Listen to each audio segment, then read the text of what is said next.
예배 시리즈 강해를 오늘 이제 20번째 하게 됩니다. 예배라고 하는 게 간단한 것 같은데 실제 들어가서 심도 있게 메가도 목사님의 책을 가지고 쭉 이렇게 살펴보니까 예배가 이게 간단한 문제가 아니구나. 저도 심각하게 이렇게 생각하게 됐고, 아마 말씀을 듣는 많은 분들도 저와 비슷한 생각을 하지 않았을까 이런 생각을 합니다. 시편 29편 2절에 주의 이름에 합당한 영광을 그분께 드리며 거룩함의 아름다움으로 주께 경배할지어다, 이렇게 이제 돼 있습니다. 그래서 예배는 하나님이 마땅히 받으셔야 될 영광, 그래서 주의 이름에 합당한 영광이라고 표현이 되어 있어요. 그 영광을 거룩함의 아름다움으로 하나님께 드리는 거예요. 내가 은혜를 받는 게 예배가 아니고 하나님께 영광과 감사와 찬양과 기쁨을 드리는 거다. 드리는 게 1차적인 예배입니다. 왜 그러냐? 성경 가서 보니까 그것이 인간이 창조되고 존재하는 목적이기 때문이라고 성경이 우리에게 이야기하고 있기 때문에 그래요. 계시록 4장 11절에 오 주여, 주께서 영광과 존귀와 권능을 받기에 합당하시니 이는 주께서 모든 것을 창조하셨고 그것들이, 저를 포함해서 모든 사람들이 주를 기쁘게 하려고 존재하며 창조되었기 때문입니다. 이렇게 기록을 하고 있습니다. 그래서 고린도전서 10장 31절에 사도 바울이 그러므로 너희가 먹든지 마시든지 무엇을 하든지 모든 일을 하나님의 영광을 위해 해라, 이렇게 이제 기록이 되어 있는데, 이게 예배라고 생각하는 분이 많지 않아요. 먹든지 마시든지 우리가 늘 하는 거, 대수롭지 않게 생각하는 그런 모든 거, 그 모든 거, 무슨 일을 하든지 그 모든 거를 하나님의 영광을 위해서 하는 거, 이게 예배를 드리는 거예요. 다시 말씀드릴게요. 주일 오전이 되니까 옷 갈아입고 여기 와서 예배에 참석하는 게 예배를 드리는 게 아니고, 먹든지 마시든지 무슨 일을 하든지 하나님의 영광, 하나님의 기쁨, 하나님께 드리는 찬양, 이것이 될 수 있도록 그렇게 노력하는 삶을 사는 게, 그게 하나님을 기쁘게 하는 거고 하나님께 영광을 드리는 거다. 성경이 그렇게 이야기하고 있습니다. 하나님은 예수 그리스도의 피로 의롭다 인정받은 의인들이 있어요. 성경은 그걸 성도라고 부릅니다. 그래서 저와 여러분 같은 성도들이 하나님께 감사와 찬양으로 이렇게 영광 드리는 거 하나님이 기뻐하시고, 정말 감사한 거는 심지어 하나님은 악인들이 파멸되는 것, 그 일을 통해서도 하나님이 영광을 받으신다. 요즘 어려움이 많고 사는 게 힘들고 악한 자들 때문에 어려움이 많습니다. 그런데 그 악한 자들이 이 땅에서 파멸이 되든 아니면 영원 무궁토록 지옥 불 속에서 파멸이 되든 그 파멸되는 그 일을 통해서도 하나님이 영광을 받으신다. 이렇게 좀 생각을 하시고 위로와 안위를 받으시기 바랍니다. 오늘은 메가도 목사님의 예배책의 14장 말씀을 강해를 하도록 하겠습니다. 제목을 하나님께 영광을 드리는 예배, 우리가 하나님께 영광을 드리는 그런 예배를 드리고 싶은데 이거를 구체적으로 어떻게 실천하냐, 실천하는 방법. 우리가 이제 학교 가거나 이러면 꼭 아이들이 뭐 하고 그러면 어떻게 해야 A 학점을 받을 수 있냐, 그거에만 관심이 있어요. 그 앞에 이런 뭐 절차 이런 건 다 상관없고, 하여튼 시험 볼 때가 되면 어떻게 하면 점수를 잘 받을 수 있느냐, 이 방법에 이제 관심이 많은데, 이제 오늘 오전과 오후에는 하나님께 영광을 드리는 실질적인 그런 방법에 대해서 이분이 요약한 것들을 제가 여러분에게 설명하는 그런 시간을 좀 갖도록 하겠습니다. 하나님을 어떻게 기쁘게 할까? 하나님께 어떻게 영광을 드릴까? 하나님을 어떻게 영광스럽게 할까? 또 우리 말로는 하나님을 어떻게 영화롭게 할까? 이런 주제가 그냥 우리가 예수님 믿고 난 이후부터 하나님께 이제 돌아갈 때까지 평생 머릿속에서 맴도는 그런 주제가 돼야 돼요. 어떻게 하면 하나님을 영화롭게 할 수 있을까? 하나님께 기쁨을 드릴 수 있을까? 이게 상당히 그 중요한 그런 주제인지 오늘 방법을 이야기하는 거예요. 방법.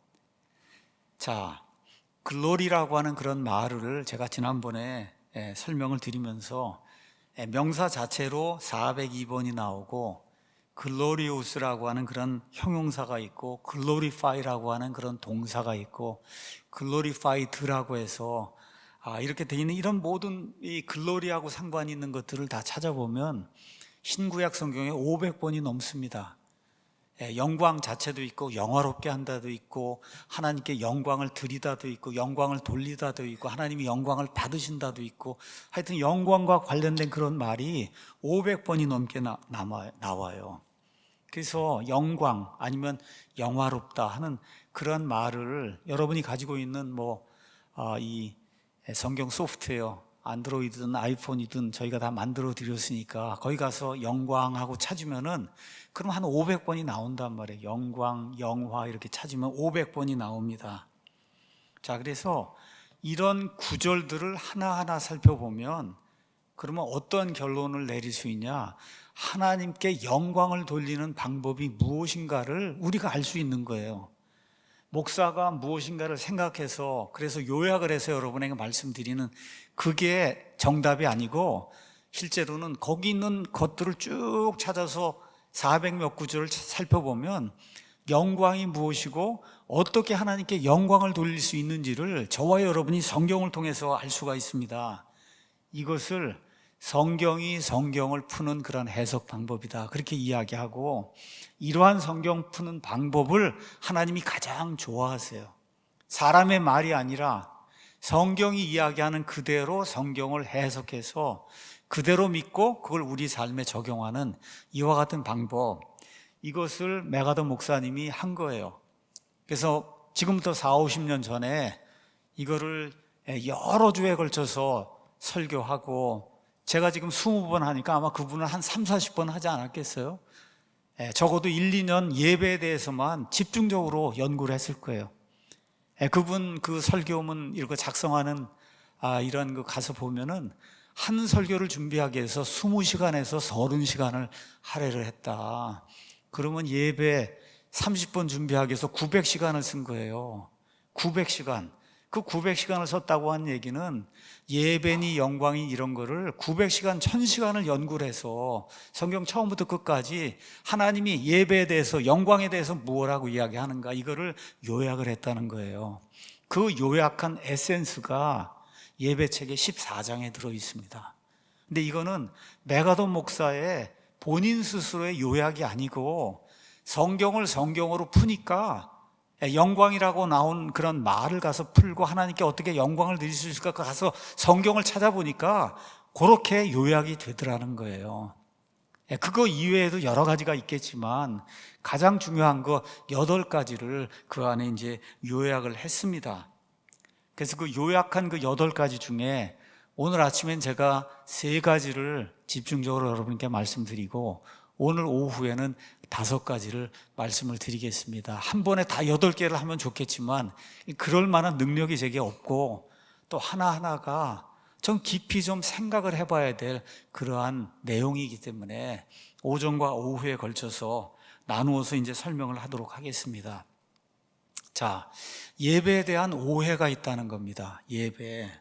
많은 사람들은 예배가 무슨 신비로운 그런 의식으로 이렇게 생각을 한다는 거예요. 신령하게 예배를 드려야 된다. 이렇게 하면 벌써 계룡산 이런 게 생각이 나고 뭔가 좀 몽롱한 가운데 신비한 어떤 것들이 이렇게 막 추구하는 이렇게 하면 하나님께 거룩하게 예배를 드린 것 같다. 이렇게 착각하는 사람들이 미국 사람들 가운데도 많이 있다는 거예요. 근데 메가더 목사가 이야기하는 또 성경이 이야기하는 예배는 그런 게 아니다. 예배는 아까 그랬잖아요. 먹든지 마시든지 무엇을 하든지 하나님께 영광, 하나님의 영광을 위해서 하라고 한 거니까 실질적으로 먹는 거, 마시는 거 모든 거 하나하나가 하나님의 영광을 위한 거니까 대단히 구체적이고 실제적인 거라는 거예요. 이 생각을 우리가 머릿속에 꼭 집어넣어야 된다. 예배는 상당히 실제적이고 구체적인 그런 거다. 그런데 많은 분들이 잘못 생각하고 그저 조용하고 경건하게 앉아서 그냥 꿈꾸듯이 어떤 추상적이고, 여기 그 번역자의 표현에 따르면 영묘한 그런 실체를 묵상하는 게 예배다. 영묘하다는 게 신령하다는 거예요. 여러분 한번 가서 산신령을 생각하시면 돼요. 신령하다고 하는 게 그런 뜻입니다. 그게 그 하나님을 그런 방식으로 이렇게 하는 거, 묵상하고 뭐 그렇게 하는, 그건 중들이 하는 예배예요. 중들이 그렇게 하잖아요. 근데 그리스도인들의 예배는 그런 게 아니다. 그런 게 아니라는 거예요. 그래서 메가더 목사는 단도직입적으로 이렇게 얘기해요. 이러한 접근법은 성경이 예배하는 성경이 이야기하는 진정한 예배와는 전혀 상관이 없다. 전혀 상관이 없다는 거예요. 그래서 예배는 신중하고 또 목적이 있고 적극적인 그런 행위가 예배라고 성경이 이야기하고 성경을 살펴본 이 성경의 대가인 여러 사람들이 이야기하고 있는 거예요. 왜 그러냐?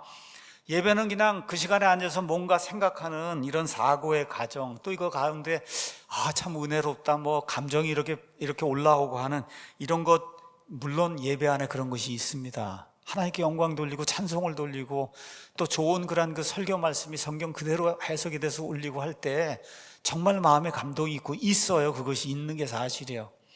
오늘 아침에 저는 오면서 제 처와 함께 로마서 낭독 1장부터 시작해서 낭독을 쭉 들었어요. 얼마나 그게 예배입니다. 얼마나 감사한지 알 수가 없어요.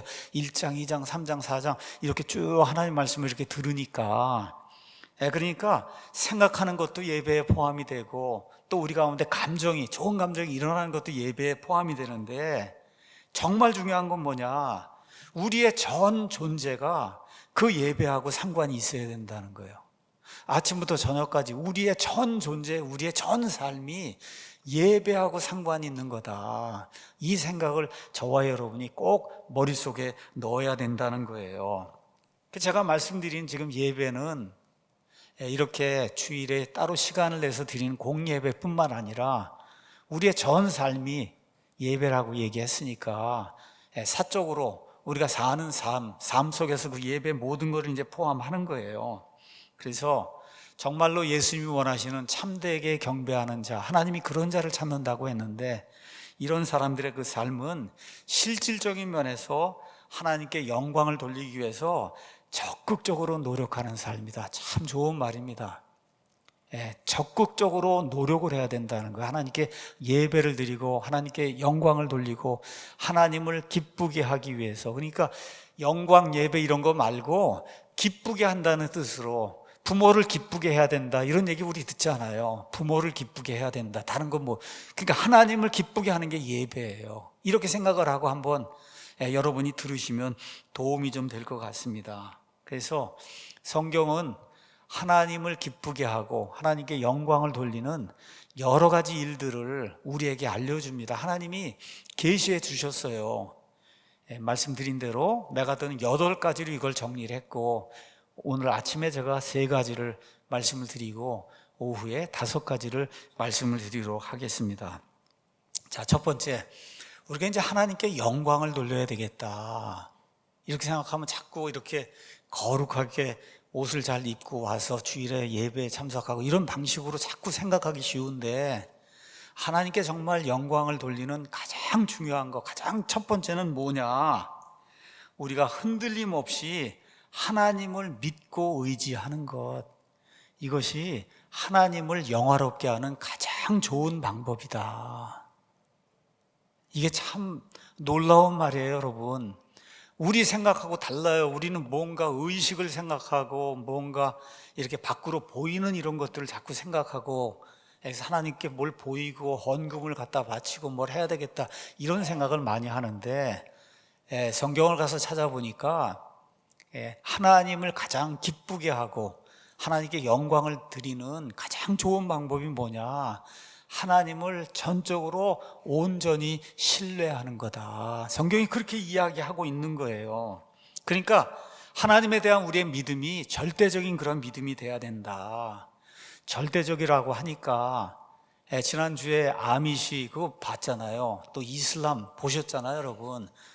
그건 그냥 맹목적인 거예요. 맹목적인 거. 아무 지식도 없이 그냥 믿으라면 믿고, 그냥 이렇게 하면 구원받는다면 구원받고, 이렇게 하면 천국 간다고 그러면 천국 가. 이런 게 아닙니다. 우리가 이야기하는 절대적인 거, 그런 거 아니에요. 우리가 이야기하는 절대적인 믿음이라고 하는 거는 의심을 품거나 의심이 우리 마음속에 뿌리를 내리지 못하도록 하는 거, 이걸 지금 이야기하는 겁니다. 히브리서 11장 6절에 믿음이 없이는 하나님을 기쁘게 할 수 없다, 이렇게 기록이 되어 있어요. 그리고 그분께 가는 자는 반드시 그분께서 계시다는 것과 또 그분께서 자기를 부지런히 찾는 자들에게 보상해 주시는 분이시라는 것을 믿어야 하느니라, 이렇게 기록이 되어 있어요. 믿음이 없이는 하나님을 기쁘게 못한다는 게 뭐예요? 믿음이 없이는 하나님을 기쁘게 영화롭게 할 수 없는 거고, 다시 말해 믿음이 없이는 예배를 제대로 드릴 수 없다는 거예요. 우리가 드리는 예배라고 하는 하나님을 영화롭게 하는 건데 믿음이 없이는 그것 자체가 불가능하다는 거예요. 그러니까 우리가 하나님께 온전히 예배를 드리고 싶다, 정말 하나님을 최선을 다해서 영화롭게 하고 싶다, 하나님께 기쁨을 드리고 싶다, 그런 자식이 되고 싶다, 이러면은 믿음이 있어야 된다고 성경이 우리에게 이야기하고 있는 겁니다. 우리가 오늘 로마서 4장 18절에서 22절 말씀을 읽었습니다. 아브라함과 사라가 이삭을 수태하고 이삭을 낳는 그 과정을 사도 바울이 하나님의 영감을 통해서 이렇게 이제 기록을 했습니다. 거기 가서 보니까 18절에 그가 바랄 수 없는, 아브라함이 바랄 수 없는 가운데 바라면서 믿었으니 이것은 내 씨가 이와 같으리라 하고 주께서 말씀하신 그것대로 그가 많은 민족들의 조상이 되려 함이라, 이렇게 돼 있어요. 인간적으로 볼 때 아브라함이 아이를 얻을 가능성은 정말 0%입니다. 0%. 가능성이 없었어요. 그런데 하나님께서 이삭을 통해서 모든 민족들이 복을 받겠다, 내 씨를 통해서 복을 받는다, 이 사라를 통해서 내가 아들을 주겠다고 한 그 말을 도저히 그거를 바랄 수 없는 그런 환경 속에서 그 말씀, 하나님 말씀하셨으니까 그대로 되리라고 믿었다고 지금 성경이 이야기하고 있는 겁니다. 창세기 17장 15절에서 22절 가서 보시면 아브라함이 99세, 사라가 89세 때 하나님이 나타나셔서 내년 이맘때에 사라가 아들을 낳겠다고 이 아브라함에게 이야기하는 그런 내용이 그 안에 기록이 돼 있어요. 거기 가서 보면 처음에 아브라함이 웃었다 그랬어요. 99세인데 내가 어떻게 아이를 낳을 수 있겠냐. 그런데 결국 어떻게 됐어요? 하나님 말씀 그대로 믿고 그리고 1년 있다가 아이를 낳는 그와 같은 일이 이제 생기게 된 거예요. 그래서 이거는 단순히 낙관한 것이 아니라 전능하신 하나님이 그렇게 말씀하셨으니까 그대로 될 줄로 믿습니다 하고 그가 믿었기 때문에 이와 같은 일이 생겼다고 성경이 이야기하고 있습니다. 19절에 그는 100세쯤 되었을 때 믿음이 약하지 아니하여 당시 죽어있는 자기 몸을 고려하지 아니하였고 사라의 태가 죽은 것도 고려하지 아니하였다. 몸이 죽었다, 진짜 죽은 게 아니라 아이를 출산할 수 있는 그런 능력이 인간적으로 볼 때는 이 아브라함이나 사라에게 없었다는 거예요. 없었다고 지금 성경이 이야기합니다. 알고 있었어요. 근데 중요한 게 뭐냐, 그거를 고려하지 않았다는 거예요. 고려하지 않았다는 말은 깊이 거기에 생각을 두지 않았다는 거예요. 인간적으로는 있을 수 없는 일이니까 그걸 고려해야 되는데 그걸 고려하지 않았다는 거예요. 고려하지 않았다. 다시 말해 현실에 어려움이 있는 거, 그게 사실이지만 그것과 상관하지 않고 하나님이 말씀하셨으니까 그대로 될 줄로 믿었다고 성경이 이야기하고 있는 겁니다. 그래서 20절에 믿지 아니함으로써 하나님의 약속에 관해 흔들리지 아니하고 오히려 믿음이 강하여 하나님께 영광을 돌렸다. 오늘 영광을 돌리는 방법 이야기하는 거잖아요. 첫 번째가 하나님께 영광을 돌리는 방법이 믿음이 강하여 하나님을 확신할 때 그게 하나님께 영광이 된다는 거예요. 참 놀라운 말씀을 지금 주고 있는 겁니다. 그래서 믿음의 성장은 하나님을 높이 올려드리고 그리고 하나님께 영광을 드리는 그런 행위다. 그래서 우리가 하나님을 굳건히 믿는 것, 하나님은 그래서 믿음만을 요구하신다.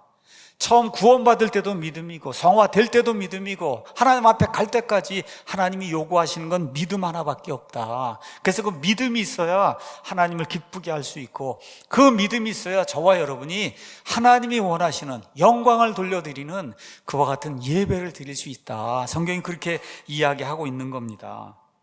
자, 그러므로 그것이 그에게 의로 전가되었느니라. 21절 그렇게 이야기하고 있는 거예요. 그래서 이삭의 출생, 100세 때 출생을 했는데 이건 단순한 기적이 아니라 하나님의 약속을 향한 아브라함의 견고한 믿음의 열매였다. 그래서 이 믿음의 열매, 이걸 통해서 어떻게 돼요? 하나님이 영광을 받으시게 됐다는 거예요. 하나님이. 그래서 하나님께 영광을 내가 돌려야 되겠다. 하나님께 정말 하나님이 원하시는 영과 진리의 예배를 드려야 되겠다. 하나님을 기쁘게 해야 되겠다. 자꾸 어떤 외적인 행동, 여기에 우리가 초점을 맞추면 안 되고 정말 마음속으로 굳건하게 온전히 하나님을 확신하는 그런 사람이 돼야 되겠다. 이렇게 이제 저와 여러분이 생각을 해야 됩니다. 이게 참 어려운 거예요.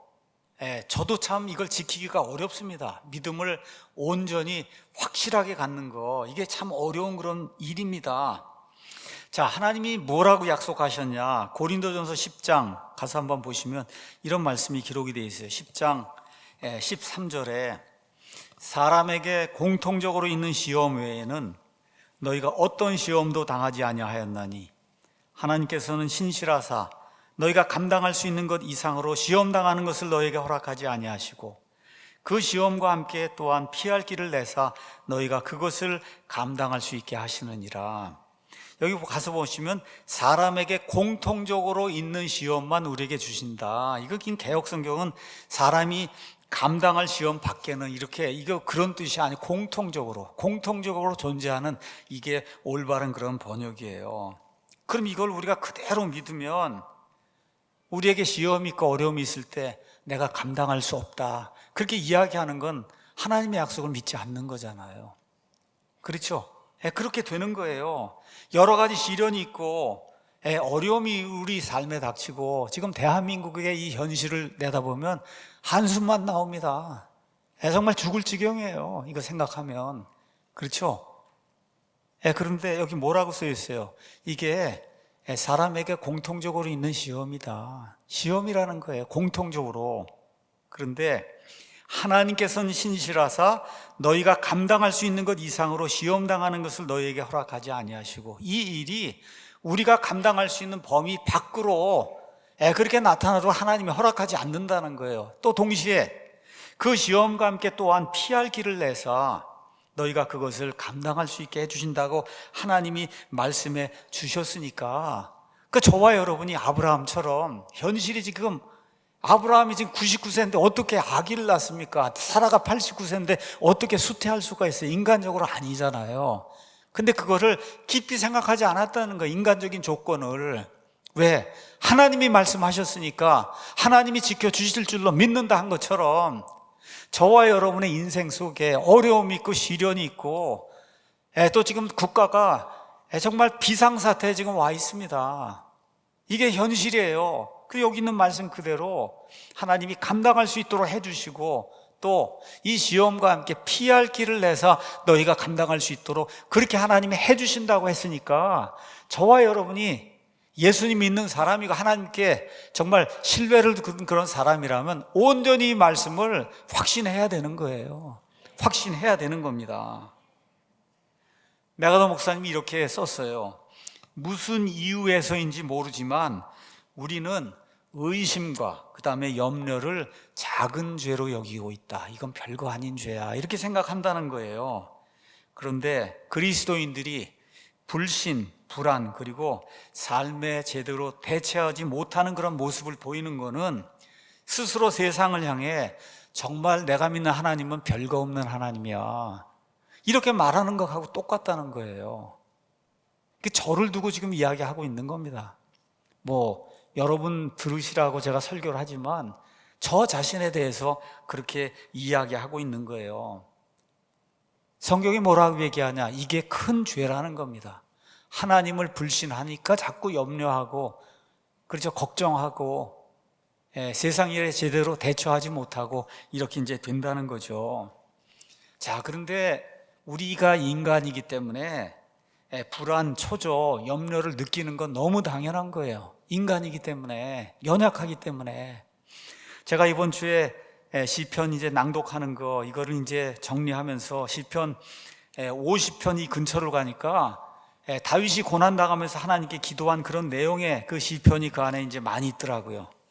시편 55편 가니까 이런 말씀이 그 안에 기록이 돼 있어요. 4절에 얼마나 다윗이 어려움을 겪었는지, 내 마음이 내 속에서 심히 아프며 죽음의 공포들이 나를 덮쳤나이다. 사울이 수천 명의 군대를 보내고 쥐잡듯이 벼룩 잡듯이 해서 자기를 잡아 죽이려고 이렇게 하니까 죽음의 공포들이 나를 덮쳤다. 두려움과 떨림이 내게 닥쳤고 공포가 나를 압도하였나이다. 그러므로 내가 말하기를 내게 비둘기같이 날개가 있다면 얼마나 좋을까. 그러면 내가 멀리 가서 안식하리로다. 요새 이렇게 느끼는 분 많잖아요. 비둘기같이 좀 날개가 있고 이러면 좀 딴 나라 가서 어디 좀 가서 어떻게 좀 살아봐야 되겠다, 이런 생각 많이 하잖아요. 네. 지금 다윗도 똑같이 그랬어요. 그러니까 염려하고 근심하고 그다음에 스트레스 받고 이런 일이 이 하나님의 마음에 해봤다고 하는 이 다윗에게도 늘상적인 그런 일이었어요. 근데 중요한 거는 그럴 때마다 굴복하지 않고 결국은 그걸 극복해내고 고통을 다 이겨내고 아픔을 겪고 또 심지어 사람이 지을 수 있는 죄 중에 제일 심각한 죄, 간음하는 죄, 살인하는 죄까지 지었잖아요, 다윗이. 그거를 통과하면서도 그 어떻게 굴복하지 않고 그리고 믿음으로 하나님께 영광을 돌린 그런 삶을 살면서 자기 세대를 섬기는 그런 일을 충분히 감당을 했잖아요. 그렇죠? 그러니까 우리가 인간이기 때문에 어쩔 수 없다, 이건 우리가 인정을 하되, 매일같이 죽을 때까지 예수님 믿는 사람이 맨날 불안, 초조, 염려를 해서 죽을 때까지 그런 모습을 보이면 그런 상태로 하나님께 영광을 돌릴 수가 없다는 겁니다. 그래서 이걸 기억하시면서 오늘 아침에 정말 하나님께 영광을 돌려드리기 위해서 가장 중요한 거는, 그거는 뭐냐, 하나님을 전적으로 여기에서 온전히 확신하는 거다. 하나님의 약속을, 이거를 저와 함께 가슴속에 좀 새기고 돌아가는 그런 시간이 되면 좋을 것 같습니다. 두 번째, 우리가 하나님께 영광을 돌려드리기 위해서는 하나님이 주신 우리 입이 있고 입술이 있어요. 이걸로 다 하나님이 하신 그런 좋은 일들을 계속해서 알리고 찬양하는 것, 이것이 대단히 중요한 일이다. 그래서 이 입술로 하나님을 찬양함으로써 하나님께 영광을 드릴 수 있다, 그렇게 성경이 이야기하고 있습니다. 시편 50편 23절 가서 보니까 하나님은 뭐라고 이야기하냐, 찬양을 드리는 자는 다 내게 영광을 돌린다. 그러니까 하나님께 찬양을 드려요. 그냥 쉽게 얘기하면 찬송을 불러요. 우리 찬송가가 500몇 장이고 있잖아요. 그래서 찬송을 부릅니다. 나의 기쁨, 나의 소망 되시는 그 예수님 생각하면서 오늘 찬송을 부르잖아요. 이렇게 하나님께 찬양을 이렇게 드리면 그게 내게 영광을 드리는 거다, 그렇게 이야기하고 있는 거예요, 하나님께서. 자, 이것도 제가 가서 보니까 너무 답답합니다. 찬양을 드린 자는 다 내게 영광을 돌린다, 이렇게 돼 있는 거를 기존 성경은 감사로 제사를 드린 자가 나를 영화롭게. 여러분, 이게 뭡니까? 감사로 제사를 드리는 게 뭐예요? 이렇게 하면은 이해가 됩니까, 여러분? 감사로 제사를 드린다 그러면 이게 뭐지? 감사로 제사를 드리는 게 이해가 안 되잖아요. 그게 아니라 찬양을 드리는 자, 하나님께 찬양을 드리는 자는 하나님께 영광을 드린다, 지금 이렇게 돼야 이해를 할 수 있잖아요. 중학교, 고등학교 아이들도. 히브리서 13장 15절에 그러므로 우리가 그분으로 말미암아 계속해서 찬양의 희생을 하나님께 드리자. 그러니까 하나님께 희생 예물을 드리는 거 하나님이 기뻐하시는데, 계속해서 지금 양이나 짐승으로 드리는 게 아니잖아요. 시대가 바뀌어서 뭘로 드려야 되냐? 하나님께 찬송과 찬양으로 이 희생물을 드려야 된다는 거예요. 그것은 곧 그분의 이름에 감사를 드리는 우리 입술의 열매다. 그러니까 우리 입을 자꾸 열어서 하나님께서 우리에게 해주신 그 일 너무 감사합니다. 하나님 정말 감사합니다. 기쁩니다. 고맙습니다. 이렇게 하고 우리 입술로 하나님을 찬양하는 그 일이 하나님께 영광을 돌려드리는 그런 행위라고 성경이 이야기하고 있는 겁니다. 그래서 시편을 가서 보시면 특별히 하나님께 입을 열어서 찬양하는 그런 내용의 시편이 많이 들어있어요. 시가 여기 107편 가서 보면 이런 말씀이 기록이 되어 있습니다. 시편 107편. 읽어보지 않으신 분들도 많은데 한번 오늘 집에 가시거든 시편 107편을 한번 읽어보시기 바랍니다. 1절에 오 주께 감사하라. 그분은 선하시며 그분의 긍휼은 영원하도다. 이렇게 이야기하면서 하나님께서 모든 인간들에게 보편적으로 베풀어 주신 그 은혜와 긍휼을 지금 찬양을 하고 있어요.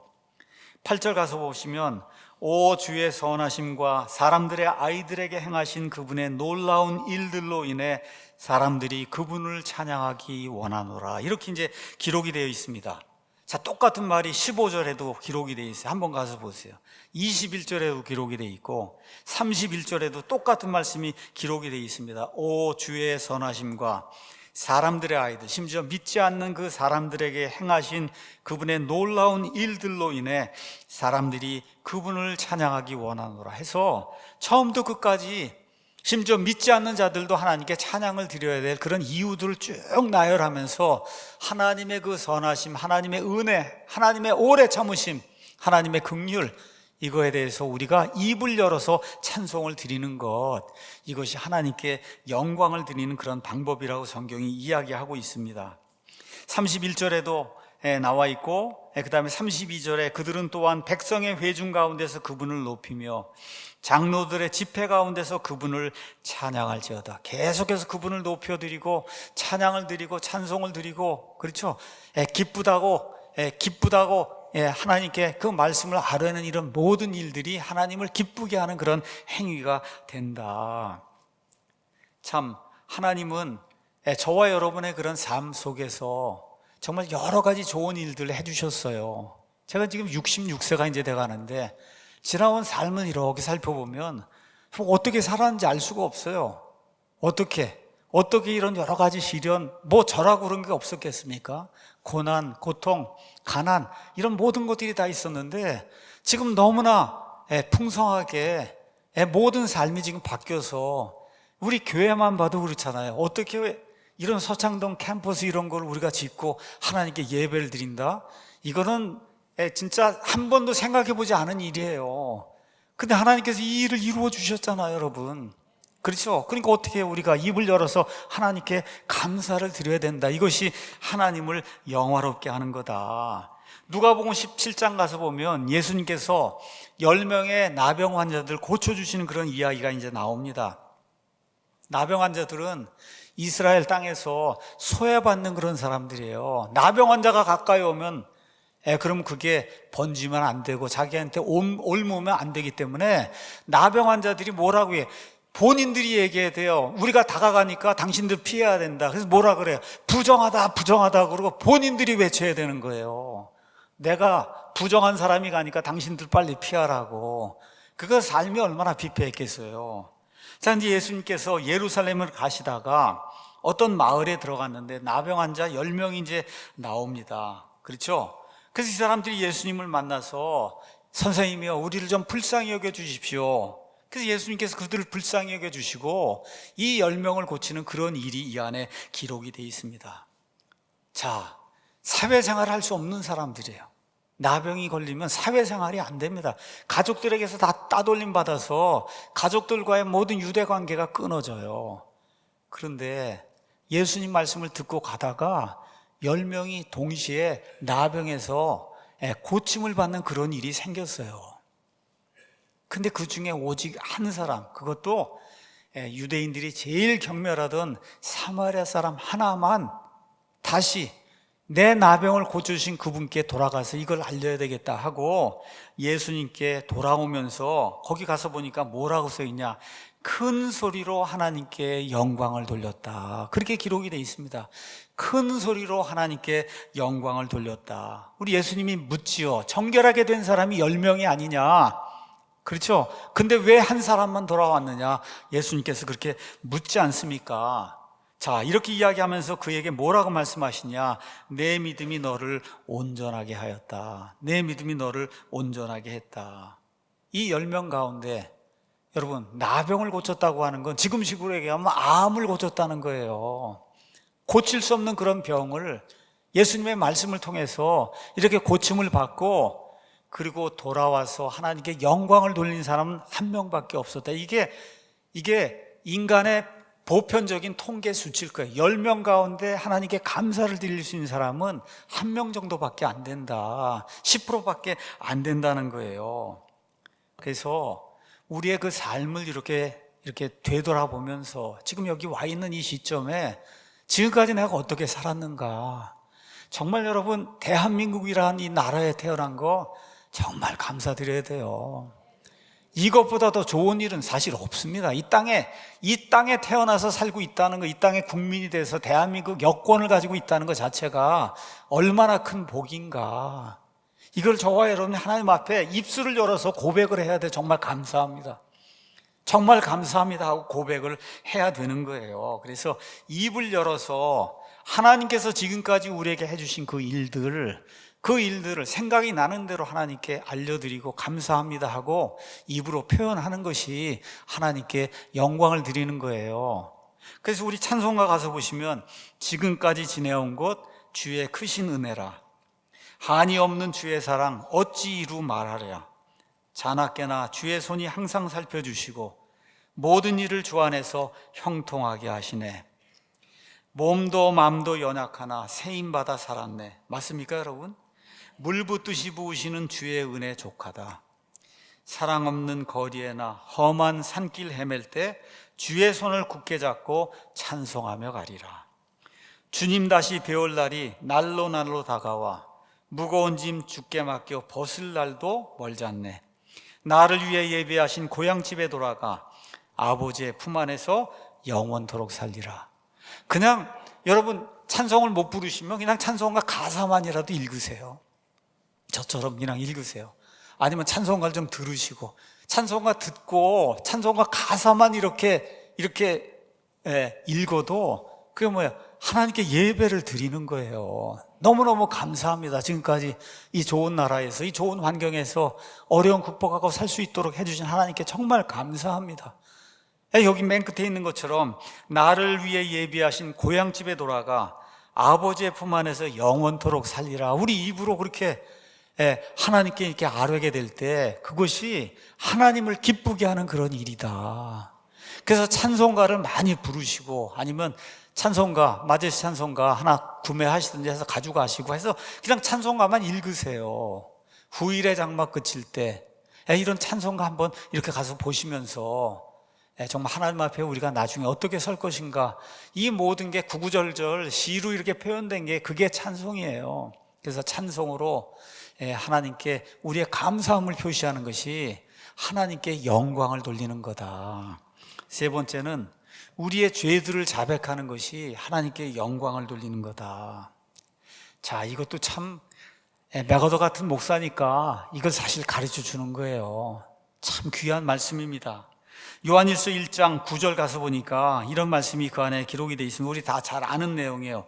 만일 우리가 우리 죄들을 자백하면, 죄가 아닙니다, 죄들을 자백하면 그분께서는 신실하시고 의로우사 우리 죄들을 용서하시며 모든 불의에서 우리를 깨끗하게 하시느니라. 박옥순이 이런 사람들이 이런 걸 다 잘못 해석을 해갖고 그래서 이 구절 가지고 여기 나오는 죄를 단수로 해석을 해서 그래서 한번 구원받으면 회개할 필요가 없다 그러고 이런 거 주장하는데 사용이 되는 이런 구절이에요. 여기 나와 있는 우리는 사도 요한을 포함해서 구원받은 사람들이에요. 구원받은 사람들. 자, 이 구원받은 사람들이 구원받은 뒤에도 죄들을 짓는단 말이에요. 죄들을 짓습니다. 그래서 어떻게 하라는 거예요? 그 죄들을 자백하고 회개하라는 거예요. 그 다음 구절이 우리에게 이야기하지 않는 10절에 만일 우리가 구원받은 우리가 죄를 짓지 아니하였다고 말하면 죄 없다 그러고 죄 없다 그러잖아요. 이런 무식한 자들이 어디가 있습니까, 여러분? 구원받은 이후에 나 죄 없다, 성화 이런 거 필요 없다, 한번 구원받았으면 그걸 다 성화까지 다 이루어졌다고 주장하는 이런 무지하고 무식한 이런 사람들에게선 어떻게 벗어나야 되는 겁니다, 여러분. 써 있잖아요. 만일 우리가 죄를 짓지 아니하였다고 말하면 우리가 그분을 거짓말쟁이로 만들며 따라서 그분의 말씀이 우리 안에 있지 아니하다. 그러니까 구원받은 이후에 나는 죄 없다, 완전 성화됐다 이렇게 주장하면 하나님의 말씀을 부인하고 하나님을 거짓말쟁이로 만드는 그러한 악한 자들이다. 그건 아주 악한 자들이에요. 그런 데서 빠져나와야 됩니다, 여러분. 자, 왜 이야기를 하는 거냐? 여기 자백한다고 하는 말은 영어로 confess 이렇게 돼서 동시에 같이 이런 뜻이에요. confess 이렇게 돼 있는 거예요. 그 뜻이 뭐냐? 같은 것을 말한다 이런 뜻이에요. 아니면은 완전히 동의를 내가 표현을 하는 때 이런 confess라고 하는 그런 말을 하는 거예요. 그래서 우리가 이제 죄를 자백한다, 죄들을 자백한다. 그거는 이 죄들에 대해서 내가 저지른 자가 나 자신이고, 그렇죠? 이 죄들이 사악한 거고 이 죄들에 대한 책임이 1차적으로 내게 있다. 이거를 하나님께 제가 동의합니다 그렇게 얘기하는 거예요. 죄들을 자백한다고 하는 거는 이런 죄들을 졌는데 이 죄들로 인해 마땅히 형벌도 받아야 되고 이거 내가 나쁜 짓을 저질렀습니다 하고 하나님께 동의를 표현하는 거예요. 하나님하고 제가 같은 생각입니다. 이게 컨페스예요. 자백하는 거예요. 그래서 이 죄들의 고백, 이거를 하나님께 예배 드리는 거라고 생각하지 않는 그런 분들이 많다는 거예요. 근데 그렇지 않다. 이렇게 죄들을 자백하는 이 행위 자체가 하나님이 기뻐 받으시는 예배의 행위다. 그렇게 성경이 우리에게 이야기하고 있어요. 그래서 우리가 죄들을 자백할 때 어떤 현상이 나타나요? 일단은 우리 자신을 낮추지 않습니까? 우리를 높이려고 하면 죄들 회개가 돼요? 안 되잖아요. 그러니까 우리를 낮춰야 되고, 그러면 내가 잘못했다는 걸 인정하는 거, 하나님의 거룩하심을 인정하는 거잖아요. 그 거룩하심의 기준에 볼 때 내가 그 기준에 미치지 못했다, 이거를 인정하는 거잖아요. 또 동시에 하나님이 우리를 용서해 주는 그런 분이심을 우리가 또 인정을 하는 거잖아요. 또 하나님이 자기 자식들에게 징계를 주신다고 하니까 이 죄가 너무 엄청나면 하나님이 내게 징계를 주신다 해도 내가 그걸 받을 준비가 돼 있습니다 하고 하나님과 동의하는 게 그게 죄들을 자백하는 거예요. 그 죄들을 자백하는 이런 일련의 과정들이 다 뭐예요? 하나님께 영광을 돌리는 거예요. 우리 자신을 낮추고 하나님의 그런 절대적인 기준을 높이고 하나님 항상 옳으시고 나는 틀리다, 이거를 인정하는 게 죄들을 자백하는 거니까 이러한 행위가 하나님을 기쁘게 하는 그런 행위고 성경적으로 얘기하면 예배 행위다, 그렇게 이야기하고 있는 거예요. 그래서 죄들을 고백할 때 두 가지 일이 일어나죠. 첫째는 하나님께 예배를 드리는 일이 생기는 거예요. 나 자신을 낮추면서. 동시에 우리가 죄를 자백하며 회개하게 될 때 예배를 드릴 수 있는 준비가 되는 거예요.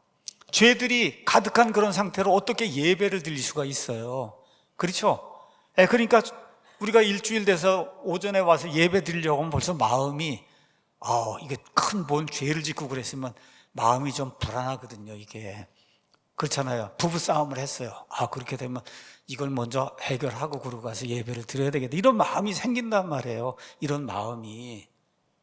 자, 그래서 히브리서 9장 14절에 영원하신 성령을 통해 자신을 점없이 하나님께 드린 그리스도의 피는 너희 양심을 죽은 행위들로부터 얼마나 더 많이 깨끗하게 하여 살아계신 하나님을 섬기게 하겠느냐. 이 구절이 뭘 얘기해요?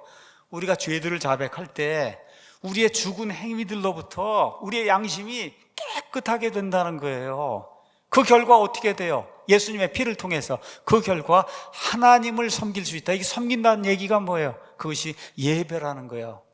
하나님을 섬긴다는 게 자꾸 여기 나와서 뭐 하는 게 아니라 하나님께 궁극적으로 드리는 그 예배, 영광을 돌리고 기쁨을 드리는 그 일이 죄들의 고백을 통해서 우리의 양심이 죽은 행위들로부터 벗어나는 예수 그리스도의 피를 통해 그런 일이 일어나게 될 때 하나님을 자동적으로 잘 섬기고 하나님께 예배 드릴 수 있는 그런 상태를 만들어준다고 성경이 이야기하고 있는 겁니다.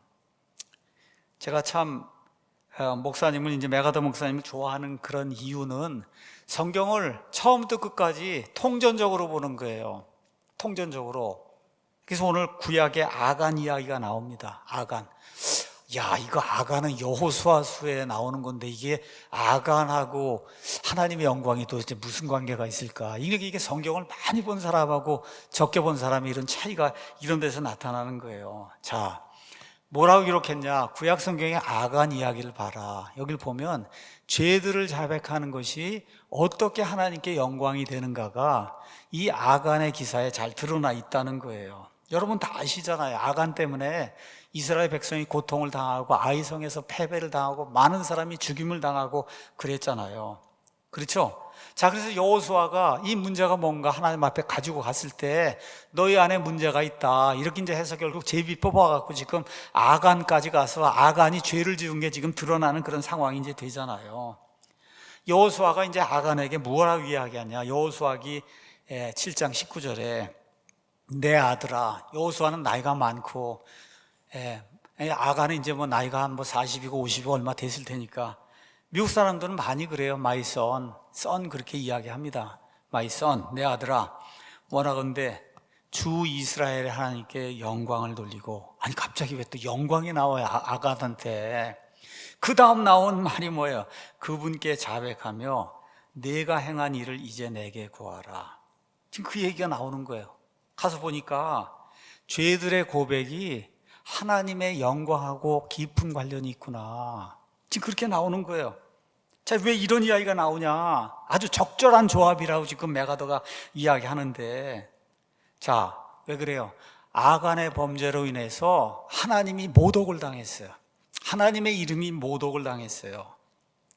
그런데 하나님은 저 위에서 이 모든 것을 저 전지하신 분이니까 다 내려다보고 알고 계시잖아요. 그래서 여호수아가 이야기하는 거예요. 이제는 내가 모욕을 당하고 하나님의 전지하심 다 아시는 그런 능력으로 인해 하나님께 영광을 돌려야 된다. 그러고 나오면서 나오는 말이 뭐예요?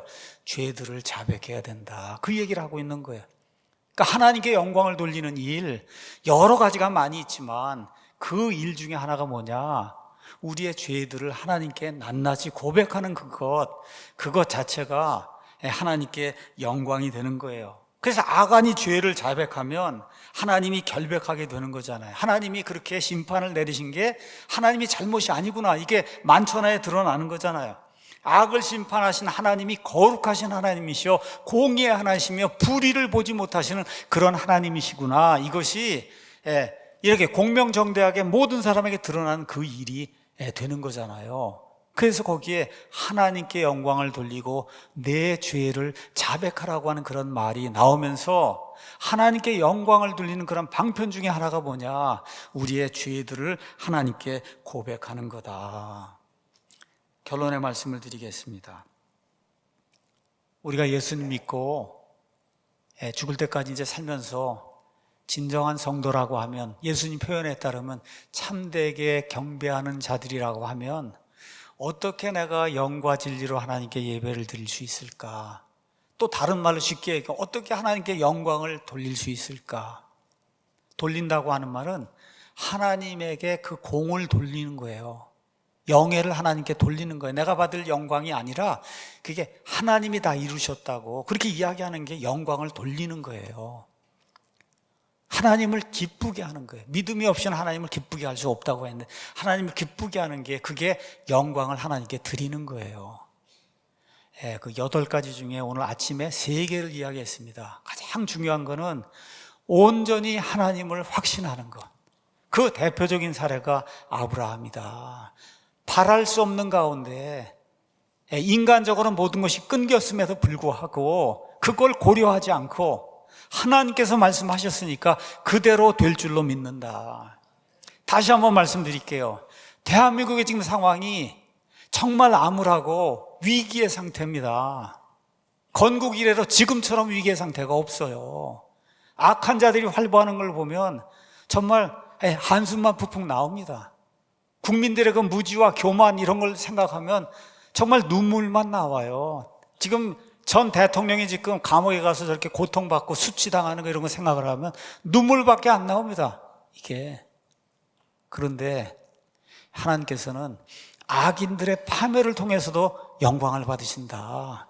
사람이 감당할 수 있는 그 시험, 그것 이상으로 시험 당하는 걸 하나님이 허락하지 아니하시고 그 시험과 함께 또한 피할 길을 내서 너희가 감당할 수 있게 해주신다. 하나님이 말씀해 주셨으니 저와 여러분이 그 하나님 말씀 굳게 붙들고 확신하는 그런 믿음을 가질 때 하나님께 영광이 된다. 이거를 기억하시기 바랍니다. 두 번째는 우리의 입을 열어서 지금까지 하나님이 우리에게 해주신 그 일들을 찬양하는 것이 하나님을 기쁘게 하는 것이고 하나님께 예배를 드리는 거고 하나님께 영광을 드리는 거다. 세 번째, 우리의 죄들이, 고백하지 않은 그런 죄들이 계속해서 남아있으면 하나님께 영광을 드리는 예배를 드리는 것 자체가 불가능해요. 그래서 우리의 죄들을 하나님께 자백하면서 하나님께 동의하는 거예요. 하나님은 오르시고 하나님은 100% 항상 언제나 오르시고 나는 틀릴 수 있는 존재입니다. 죄를 지을 수는 연약한 존재입니다. 우리 자신을 낮추는 그와 같은 그 행위가 하나님을 기쁘게 하고 하나님을 영화롭게 하는 그런 행위다. 이런 것들 기억하시면서 우리 삶 속에서 또 공예배를 통해 정말 영과 진리로 하나님이 기뻐하는 그런 예배를 드리기 위해서 사투를 벌이는 우리 모두가 되기를 예수님의 이름으로 축원합니다.